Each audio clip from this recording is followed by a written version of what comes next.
Olá, amigos do Vestibulando. Tudo bem? Na aula de hoje, nós vamos tratar de questões contemporâneas na América Latina, no Oriente Médio e a desagregação do bloco socialista. Preste atenção nessas gravuras. Líderes populares da Revolução Mexicana, Emiliano Zapata e Pancho Villa.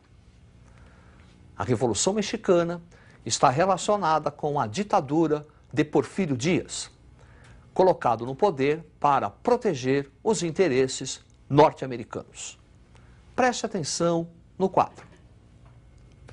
Governo de Porfírio Díaz, uma ditadura de 1876 a 1910, processo de modernização durante seu governo, ferrovias, minas, industrialização, urbanização, entrada de capitais estrangeiros e o fenômeno do crescimento do latifúndio, gerando a questão fundiária que vai ampliar a miséria camponesa.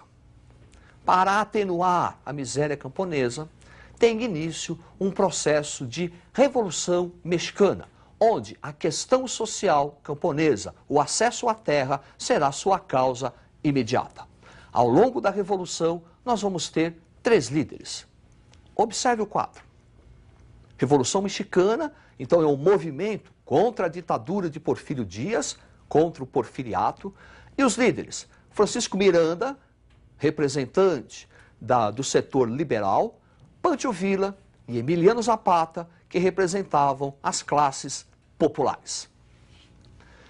Francisco de Miranda será eleito presidente em 1913. Não vai adotar o processo de reforma agrária tão pretendido pela classe camponesa. Após o seu assassinato de Francisco Miranda, há a radicalização da Revolução Mexicana com uma guerra civil que se estende até 1917. Durante a Guerra Civil, Emiliano Zapata, que comandava um exército camponês no sul do México, vai apresentar um plano de ação. Preste atenção no quadro.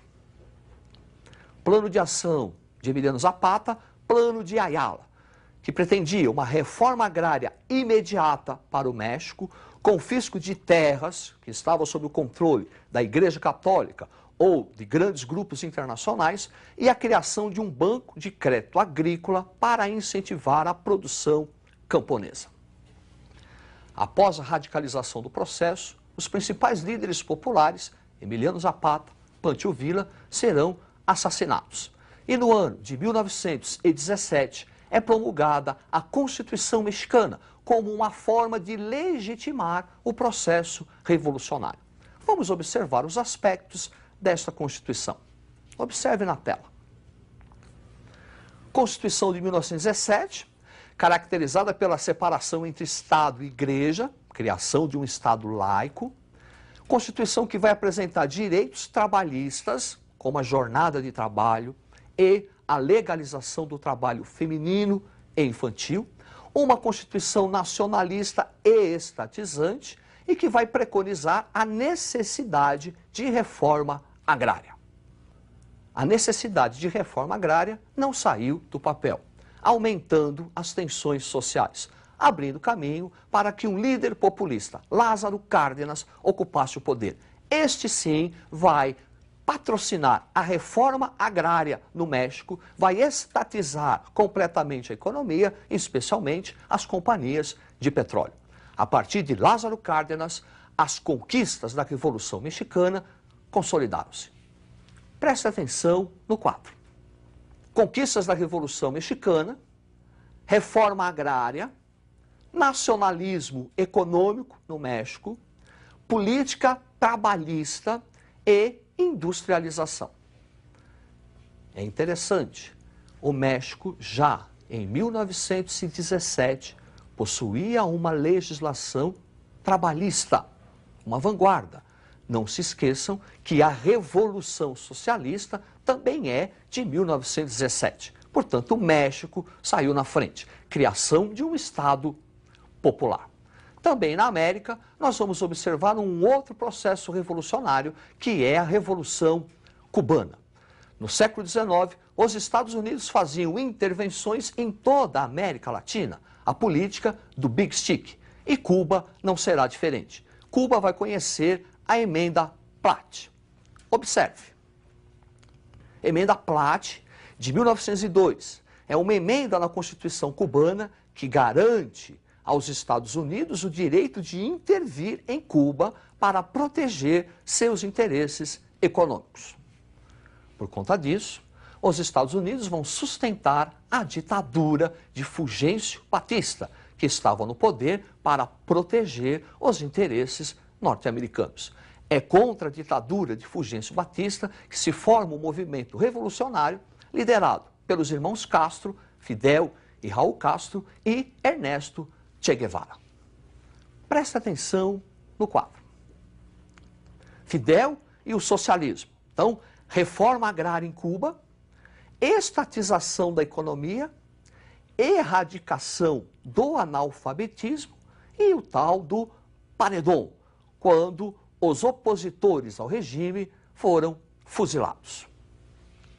A partir da implantação do socialismo em Cuba, as relações entre Estados Unidos e Cuba serão bastante abaladas, ainda hoje. Tensões políticas envolvendo os dois governos. Preste atenção no quadro. Então, Revolução Cubana, 1959, choque com os Estados Unidos da América, expulsão de Cuba da Organização dos Estados Americanos, 1962, e a famosa crise dos mísseis em 1962 também. Choque com os Estados Unidos, como, por exemplo, o desembarque de exilados cubanos e mercenários na Baía dos Porcos, em 1961, para tentar destituir Fidel Castro. Também, 1962, a famosa crise dos mísseis, uma aproximação de Cuba, de Fidel Castro, com o governo da União Soviética. E a União Soviética pretendia construir rampas de lançamento de mísseis. Quase provocou uma guerra, uma terceira guerra mundial entre Estados Unidos e União Soviética. Vamos agora tratar de uma questão muito delicada, uma questão no Oriente Médio, uma área estratégica para a economia mundial e palco de tensões políticas e sociais. Preste atenção nesta gravura. A Paz de Washington, onde o representante de Israel, Rabin, aperta a mão do representante da Palestina, Arafat. Israelenses e árabes entram em conflito a partir de 1948 com a criação do Estado de Israel, que os árabes não aceitaram. Vão ocorrer 4 conflitos envolvendo árabes e israelenses. Preste atenção no quadro. Primeira Guerra Árabe-Israelense, 48-49. Israel vence a Liga Árabe, formada por Egito, Iraque, Síria, Líbano e a Jordânia. Uma ampliação do domínio israelense sobre a Palestina, originando a questão palestina. Segunda Guerra Árabe-Israelense, 1956. Egito contra Israel, envolvendo a nacionalização do Canal de Suez. A ONU teve que enviar tropas à região para pacificar. Terceira Guerra Árabe-Israelense, 1967, a famosa Guerra dos 6 Dias. Novamente, vitória israelense e uma ampliação territorial. Quarta Guerra Árabe-Israelense, 1973, Guerra do Yom Kippur, o Dia do Perdão, Síria e Egito contra Israel. Após os conflitos árabes israelenses, a partir de 1979, acordos de Camp David, procurando pacificar a região. Vamos observar como ficou o Estado de Israel após esses conflitos. Observe esses mapas. Aí está o Estado de Israel, criado em 1948, e o Estado árabe. Observe como ficou o Estado de Israel após as guerras. Houve uma ampliação. E é em virtude desta ampliação de conquistas diárias em territórios palestinos que inicia-se a questão palestina. Refugiados procurando reconstruir um Estado na Palestina. Preste atenção no quadro. Então, questão palestina.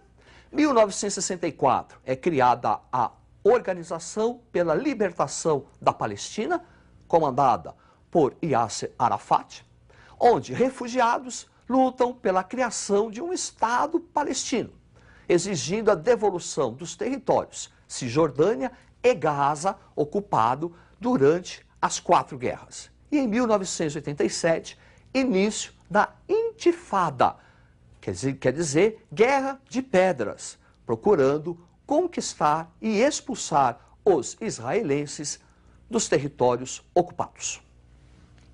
Região tensa que torcemos para que a paz reine.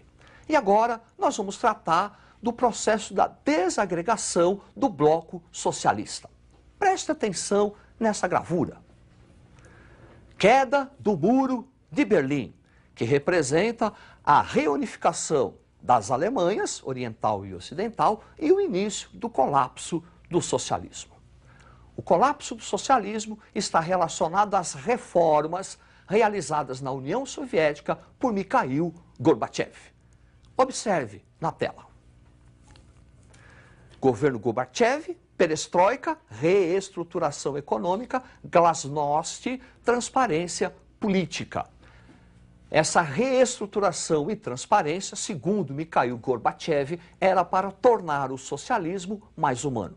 Esse processo de abertura política e econômica reaviva sentimentos nacionalistas, provocando a desintegração da União Soviética e espalha um processo de democracia pelo leste europeu. Observe.